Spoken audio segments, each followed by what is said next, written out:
এই guys welcome back to the channel. তো recent একটা ভিডিও ভাইরাল হয়েছে, অ্যাকচুয়ালি গতকালের ভিডিও ইডেন গার্ডেন্সে।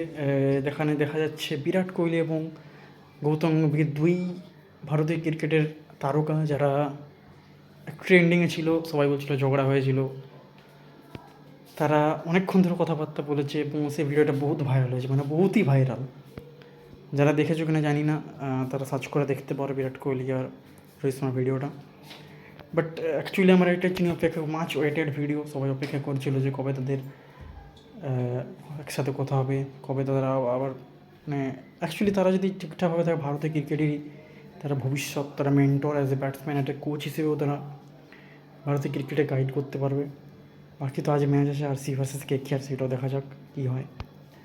তো এটা একটা খুবই ভালো খবর যে কারণ তারা দিল্লি থেকে বিলং করে একই রঞ্জি টিমে খেলেছে, ভারতীয় দলে একসাথে খেলেছে। তারপর তাদের কিছু সাময়িক কারণে তারা মানে একের পর ঝগড়া হয়েছিল, এখন ঠিক হয়ে গেছে আশা করি। তো ভালো লাগলো এটা। তো এটাই লেটেস্ট নিউজ যে বিরাট কোহলি এবং গৌতম গম্ভীর একসাথে আবার বন্ধুত্ব ফিরে এসেছে, একসাথে রেসপেক্ট লাভ সব এসেছে। তো এটাই নিউজ। Tata tata.